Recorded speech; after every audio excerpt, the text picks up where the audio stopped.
जगह 12 का कटर अच्छे से फिनिशिंग कर पाएगा। लेकिन अगर ये कॉर्नर वाला देखा जाए तो ये कितने का है, 2.54 का है। तो मतलब क्या हो जाएगा, वहां कटर प्रॉपरली मशीनिंग नहीं कर पाएगा। ओके, तो अभी ये मशीनिंग करने के लिए मुझे क्या करना पड़ेगा, छोटा कटर यूज करना पड़ेगा 12 से। तो मैं 12 से डायरेक्टली 2.54 का यूज नहीं कर सकता, तो मुझे क्या करना पड़ेगा, उससे छोटा वाला थोड़ा सा कटर यूज करना पड़ेगा। 12 के बाद समथिंग 8 का यूज करना पड़ेगा, 8 के बाद 6 का यूज करना पड़ेगा, और उसके बाद 3 का या 2 का यूज कर सकते हो। तो वो जो कटर चलेगा वो किधर चलेगा, जितना 12 ने छोड़ा है उतनी जगह पर ही चलेगा। ओके, तो उसके लिए यूज कर देता हूं मैं टूल पाथ में से pencil finish. Pencil finish, pencil. Okay, pencil finish में गया मैं, इधर भी सेम टू सेम एक पूरा जॉब दे दो। इसमें स्टॉक नहीं लेंगे दोबारा सर? नहीं, स्टॉक देने की जरूरत नहीं। Okay, wall stock 0, floor stock 0।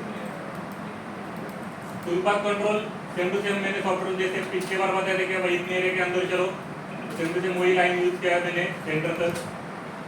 Tool अभी जो मेरा पहला कटर है वो 12 का है, तो अभी मैं क्या कर देता हूँ, उसको क्रिएट टूल करके उससे छोटा वाला जो कुछ अवेलेबल रहेगा 6 का या 8 का जो कुछ आपके पास अवेलेबल है वो यूज कर देता हूँ। समथिंग मेरे पास 6 का अवेलेबल है। नेक्स्ट फिनिश, उसके बाद होल्डर वगैरह सेम स्टॉक। इधर कुछ पहले कटर का देने की जरूरत नहीं है। उसके बाद कट पैरामीटर, कट पैरामीटर में जाता हूँ, यहाँ 1 वे की जगह zigzag, यहाँ स्टेप 4 मतलब जो 6 का टूल है उसके हिसाब से स्टेप 4 यूज कर दिया मैंने, उसको यूज कर दिया 0.1 के आसपास। रेफरेंस टूल मतलब फिर उससे पहले वाला टूल कितने का यूज करने का है, तो उसको मैंने यूज कर दिया, पहले वाला टूल कितने का था 12 का, तो उसका रेफरेंस दे दिया। और उसको बोल दिया ओवर थिकनेस। ओवर थिकनेस एक ऐसी वैल्यू रहती है कि जो कुछ मेरे मटेरियल है उससे थोड़ा सा 1.2 0.3 पहले से चालू हो जाता है मशीन। ओके, उसके लिए उसको बोलते हैं ओवर थिकनेस। तो 1.2 0.3 याद दे देता हूँ। स्टिप एंड शैलो या 0 से 90। अभी ये मुझे क्या करना है, 30, 90, 0.40 वगैरह कुछ यूज करने की जरूरत नहीं है। मेरा जो कुछ प्रोफाइल जितना भी मिलेगा वो सब एरिया कर लो। इसके लिए मैंने उसको बोल दिया 0 से 90। Okay, linking parameter same, minimum vertical retract, बाकी का यहाँ सेम ऑप्शन, और उसको बोल दिया ये देखो। उसने क्या किया, मॉडल में बाकी किधर भी नहीं चला है। बाकी नहीं चला क्यों, क्योंकि उसमें 12 का कटर चल चुका है, इसके लिए उसने वो मशीनिंग नहीं किया। तो जितना बचा हुआ एरिया है उतने एरिया पर वो मशीनिंग किया। ओके, अभी अगर मैं इसका देख लेता हूँ सिमुलेशन तो कैसे दिखेगा। ओके, अभी पहले के बजाय मैं क्या कर देता हूँ, ये जो बचा हुआ मटेरियल था इसको सिलेक्ट करके यहाँ तक का सिलेक्ट कर देता, तो वो क्या करेगा ऑटोमेटिकली ये यहाँ से सिमुलेशन चालू कर देगा।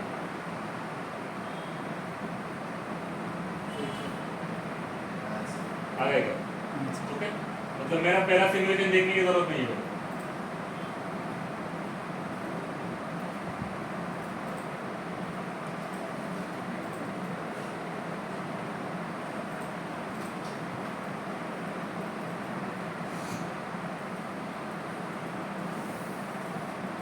ये हो गया वाटर लाइन यूज।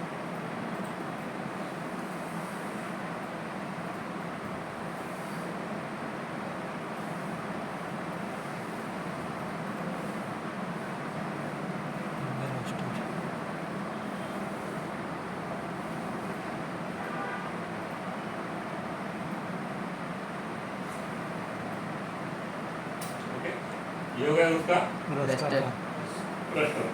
उसके बाद अभी बाकी बात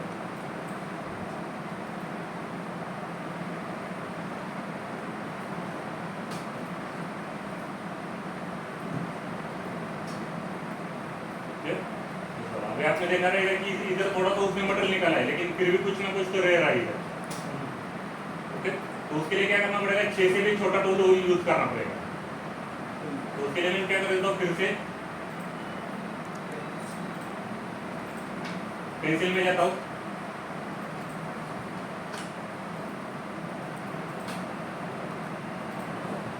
टूल सेम,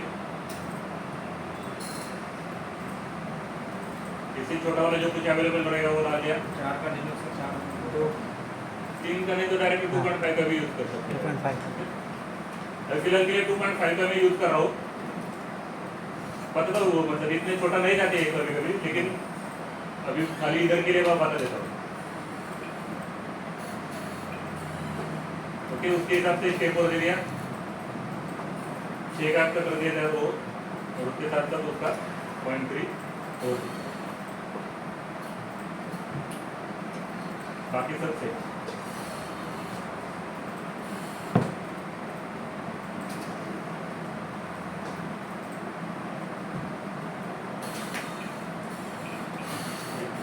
तो ये भी क्या करेगा, जितना भी बचा हुआ है 6 के टूल से उतने एरिया में ही चलेगा।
तो ये लगभग यहाँ का फिनिश हो गया।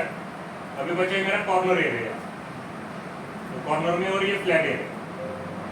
ओके, तो फ्लैट एरिया के लिए मैं यूज कर देता हूँ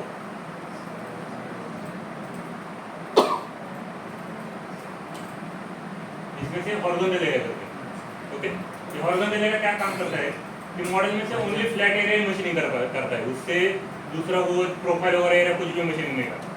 तो उसके लिए मैं याद देता हूँ पूरा जॉब।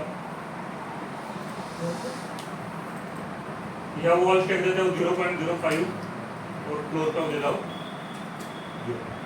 ओके, अभी यह वॉल स्टॉक में मैंने मटेरियल दे दिया, क्योंकि ये क्या कर देता है, फ्लैट एरिया कर देता है। तो कभी कभार क्या हो जाता है, ये फ्लैट करते करते इस प्रोफाइल एरिया को नॉमिनल थोड़ा बहुत टच कर सकता है ऐसे। इसके लिए मैंने क्या किया, उसको 0.5 का स्टॉक रखा। टूल पाथ कंट्रोल में गया सेम टूल। अभी इसको जो मैं यूज कर देता हूँ टूल, वो यूज कर देता हूँ फ्लैट एरिया। ओके, तो इसको डायरेक्ट फ्लैट एंड मिल में यूज कर देता हूँ 6 का एंड मिल।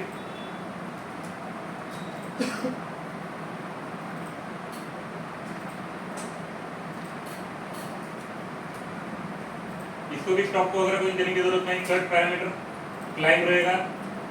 इसमें भी ये ओनली फ्लैट एरिया के ऊपर चलता है, तो कितनी बार चलना चाहिए, 2 या 3 बार, मतलब 2 कट लोवर ले लेगा 2 लेवल में, और उसका जो कितना स्टेप रहेगा 0.1 का वो लोड ले लेगा।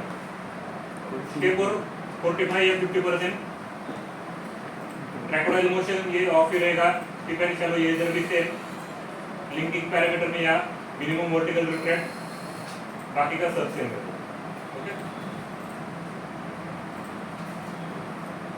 तो ये क्या कर देते हैं, ओनली फ्लैट एरिया में ही काम करता है।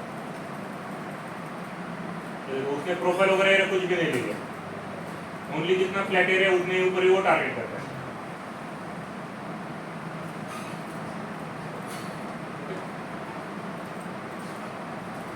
तो अभी इसमें क्या है, ऊपर के एरिया भी इधर ले रहा है वो, ये फ्लैट एरिया भी ले रहा है मशीन करने के लिए। तो उसके लिए मैं क्या कर देता हूँ, उसको बोल देता हूँ डिफरेंशियल में। जैसे अभी हमने क्या किया था, टॉप ऑफ टॉप 0 से माइनस तक भी वैल्यू दे सकते हैं। तो इसको ऑन कर देता हूँ, डिटेक्ट लिमिट, इसको ऑन कर दिया डिटेक्ट लिमिट, तो ये पूरा ले रहा है। तो उसको बोल देता हूँ ऊपर के बजाय उसको -2 mm से चालू कर दे डिटेक्ट करने के लिए। वो क्या कर ले, ऊपर का फ्लैट एरिया नहीं कर पाएगा, तो उससे नीचे वाला एरिया वो ले लेगा। कि ऊपर का एरिया मैंने पहले से फ्लैट फिनिशिंग कर चुका हूँ बाहर से, तो उसको ऊपर चलने की जरूरत नहीं है। तो जितना प्रोफाइल नीचे का है उतना एरिया में ही वो चलेगा।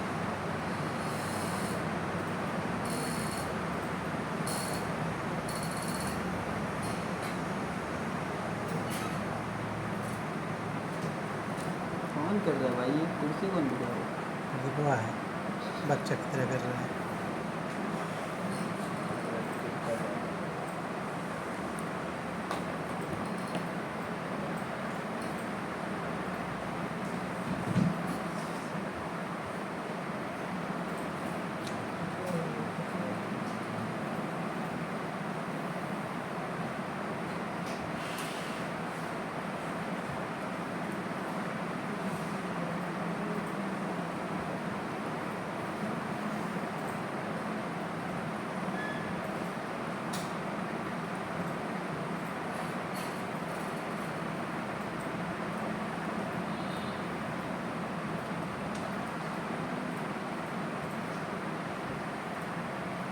अभी मेरा एंड मिल का कटर आ गया है। अब ये क्या करेगा, ओनली फ्लैट एरिया ही फिनिश होगा।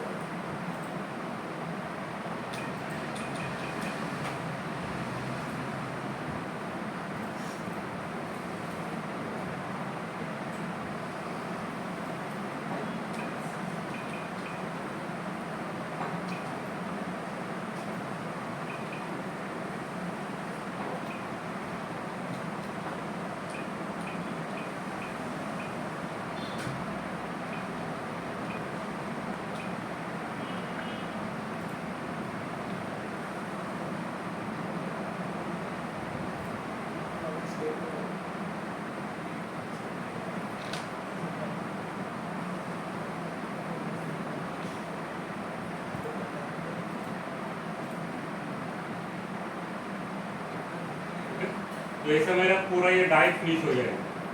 ओके, अभी इसमें देखा जाए तो नॉर्मल छोटे छोटे पॉइंट रह सकते हैं। मतलब अगर मैं प्रॉपरली जूम कर देता हूँ तो यार देखो ऐसे कुछ छोटे पॉइंट है यार या इधर है, तो ये खाली कभी कभी ग्राफिक में दिखते हैं लेकिन ऑन मशीन में दिखते हैं। अगर ऑन मशीन भी दिख रहे हैं आपने, ओके, यहाँ देखो यहाँ एक एक्चुअली छोटा सा पॉइंट है। ओके, तो ये क्या हो जाता है, ये छोटा पॉइंट एक्चुअल मशीनिंग में भी दिखता है छोटा पॉइंट, लेकिन अभी ये छोटे पॉइंट के ऐसे जो ये है ऐसे रश दिख रहे हैं, मशीन के ऊपर नहीं दिखेंगे। अगर थोड़ा बहुत भी दिखता है तो उसके आगे की एक नेक्स्ट प्रोसेस रहती है डाई पॉलिशिंग करके। ओके, कि डाई पॉलिशिंग मतलब क्या है कि अभी मशीन के ऊपर तो मिरर फिनिश आता नहीं है इतना।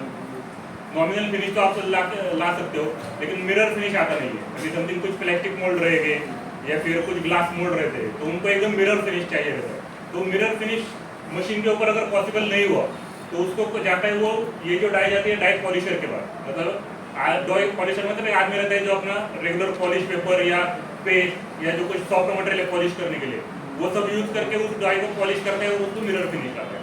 तो वो क्या कर देते हैं, ये छोटे छोटे पॉइंट है ये सब फिनिश कर देते हैं। ओके, और हम वीएमसी में क्या रहता है कि अभी हमने क्या किया, इधर 2 का कटर यूज कर दिया।